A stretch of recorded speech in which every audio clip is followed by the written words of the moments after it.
So hello friends, how you all are doing. So मेरा आज IBPS PO का interview था और वो अभी फिनिश हो गया है। सो मैं जस्ट अभी आई हूँ और आज मेरे साथ कुछ ऐसा हुआ कि मैं फर्स्ट नंबर पे मेरा ही इंटरव्यू था आज।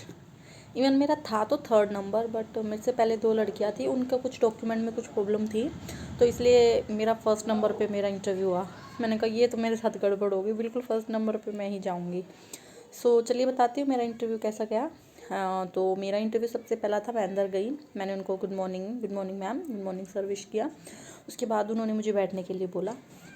सो बैठते ही जो हेड सर थे वो बीच में बैठे हुए थे, बाकी उनके साइड में दो मेल मेंबर्स थे, उनके साइड में फीमेल मेंबर्स थी, फिर उनके साइड में एक फ़ीमेल मेंबर थी और एक उनके साइड में मेल मेंबर्स थे। तो 5 मेंबर्स थे मेरे पैनल में। सो इतने सर, बीच वाले सर जो हेड थे वो मेरा बायोडाटा देख रहे थे, तो उन्होंने बोला मैम को क्वेश्चन पूछने के लिए। तो मैम ने मुझसे पूछा आप न्यूज़पेपर रीड करते हो। मैंने कहा एक्चुअली मैम मैं न्यूज़पेपर ऑनलाइन रीड करती हूँ, और वो भी न्यूज़पेपर रीड नहीं करती मैम, मैं यूट्यूब सोर्स से वीडियोज़ कवर करती हूँ। तो बोली ओके, तो बताओ क्या चल रहा है।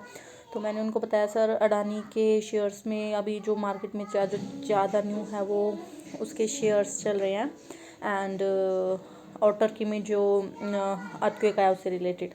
तो बोली मैम बताओ डेबिट और क्रेडिट कार्ड में क्या डिफरेंस होता है। तो मैंने उन्हें वो भी बता दिया कि ये होता है।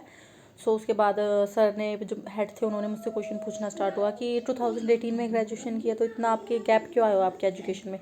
तो मैंने बताया कि सर एक्चुअली मेरे को 2 साल हेल्थ इश्यूज़ हो गए थे, और उसके बाद फिर मैं अपने हस्बैंड के साथ नासिक चली गई थी। उसके बाद फिर 2021 से मैं बैंकिंग के लिए प्रिपरेशन कर रही हूँ।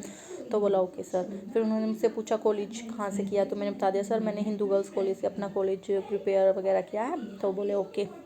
तो उसी सर ने मुझसे पूछा कि क्या पूछा था सर ने मुझसे, हाँ उन्होंने मुझसे पूछा कि ये आपकी ग्रेजुएशन है। तो मैंने अपने हस्बैंड के बारे में बताया सर मेरे हस्बैंड एयरफोर्स में है। तो उन्होंने मुझसे पूछा ओ एयरफोर्स में है। तो मैंने कहा हाँ सर एयरफोर्स में। पूछा कहाँ ना पोस्टेड है। मैंने कहा सर नासिक में है। तो बोले नासिक में क्या फेमस है। तो मैंने बताया सर वहाँ के ग्रेप्स वगैरह फेमस है, और वहाँ पे त्रिमकेश्वर मंदिर वगैरह उस चीज़ के लिए वो ज़्यादा फेमस है। तो उन्होंने मुझे बोला ओके। और फिर उन्होंने मुझे जनरल बिपिन रावत को जानते हैं आप। मैंने कहा हाँ सर मैं जानती हूँ सर, वो चीफ ऑफ डिफेंस थे आर्मी के, और उत्तराखंड से बिलोंग करते थे, और एयरप्लेन क्रैश में उनकी डेथ हो गई थी। और फिर मैंने एक्स्ट्रा ही बताया उनको कि सर अभी जो है अनिल चौहान बने हुआ है जो चीफ ऑफ डिफेंस था। वो बोला ओके ओके। तो फिर उन्होंने दूसरे सर को क्वेश्चन पास कर दिया। दूसरे सर ने मुझसे पूछा कि शेयर होल्डर्स में और डिबेंचर्स में क्या फ़र्क होता है। मैंने उनको वो भी बता दिया। तो उसने मुझे बोला, एक सिचुएशन बेस्ड क्वेश्चन दिया कि आप मान लो आपको एक कंपनी खोलनी है, तो आप क्या ज़्यादा प्रेफर करोगे, शेयर होल्डर्स लेना ज़्यादा प्रेफर करोगे, डिबेंचर्स होल्डर, या प्रेफरेंस शेयर्स। तो मैंने बताया सर जो जितना रिस्क लेना चाहता है वो उसके अकॉर्डिंग इन्वेस्ट करेगा। तो फिर उन्होंने पूछा इनमें डिफरेंस क्या होता है, पेश आप सबसे पहले किसको देना वो होते। तो मैंने बताया सर पहले प्रेफरेंस शेयर्स वगैरह को पैसे दिया जाएगा, क्रेडिटर्स दिया जाएगा, जो बचा कुछ होता है वो शेयर होल्डर्स को जाता है। और उनको फिर उन्होंने बोला और डिफरेंस बताओ। मैंने कहा सर इनको वोटिंग राइट नहीं होता है, प्रेफरेंस शेयर होल्डर्स को वोटिंग राइट नहीं होता है, शेयर होल्डर्स को होता है। तो बोला ओके ओके, वो मेरे आंसर से पूरी तरह सेटिस्फाइड थे। फिर हेड मेंबर ने मुझसे पूछा कि डेप्रिसिएशन क्या होता है और क्या क्या मेथड है। तो मैंने बता दिया सर डेप्रिसिएशन ये होता है और उसके 2 मेथड्स होते हैं, तो ये होता है। तो बोला आप बताओ इसका अकाउंटिंग ट्रीटमेंट क्या होता है। मैंने बता दिया सर एसेट साइड में शो होता है, स्पेशली हम इसके लिए रिजर्व भी क्रिएट करके रख सकते हो। बोला okay very good very good. तो फिर मैंने अपने आंसर में अडानी के बारे में चर्चा की थी। तो एक पैनल मेंबर ने मुझसे पूछ लिया इंटरवर्क हो गया। तो मैंने बताया सर ये कंपनी है, शॉर्ट सेलिंग कंपनी है, इन्होंने अडानी के शेयर्स का जस्ट IPO आने से पहले एक रिपोर्ट जारी की थी कि वो अपने शॉर्ट सेलिंग के लिए उन्होंने ऐसे ऐसे किया है, वो अपने शेयर्स को मैनिपुलेट करती है जिससे कि उनके शेयर्स के प्राइस बढ़ जाते हैं। तो इस कारण अभी काफ़ी गिरावट आई उनके शेयर्स में। बोला ओके वेरी गुड। फिर वो सर ने मुझसे फिर से वही हेड मेंबर ने क्वेश्चन पूछा डिबेंचर्स और प्रेफरेंस होल्डर्स में। फिर खुद ही बोले हो ये तो आपने बता दिया, सॉरी सॉरी। मैंने कहा सर कोई बात नहीं। तो हाँ, फिर एक मैम ने मुझसे वापस पूछा कंटीजेंट लाइबिलिटीज़ क्या होता है। तो मैंने वो भी बता दिया। सो मेरा पूरा जो इंटरव्यू है ना वो इसी के अराउंड गया था, मैक्सिमम क्वेश्चंस मेरे से इसी से पूछे गए थे। और फिर लास्ट में एक सर ने मेरे से पूछा अगर आपकी जॉब आपको मिलती है तो आप अपने हस्बैंड से दूर रह लोगे। तो मैंने कहा सर मैं तो स्टार्टिंग से ही 2 साल रही थी, तब से मैं उनसे अभी अलग ही रह रही हूँ, तो मुझे इस चीज़ का कोई इशू नहीं है।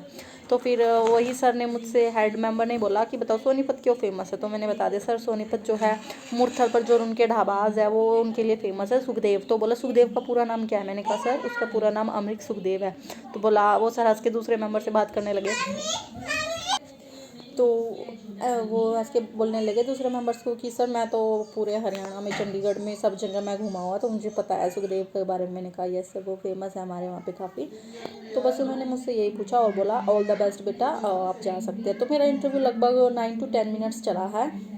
और मैंने मेरे से जो बाद वाली 2 लड़की थी, दोनों से पूछा, उन्होंने मुझसे बोला कि मेरा इंटरव्यू सिर्फ 5 मिनट्स या 4 मिनट्स चला है। तो आई थिंक मेरा इंटरव्यू अच्छा गया है, उन्होंने मुझ में इंटरेस्ट भी दिखाया, इसलिए मेरा इंटरव्यू इतना लंबा गया। बाकी सबका वो इंटरव्यू 5-4 5-5 मिनट ही ले रहे हैं। बाकी लेट्स सी क्या होता है। बाकी मेरे से तो सारे बैंकिंग क्वेश्चंस पूछे गए थे।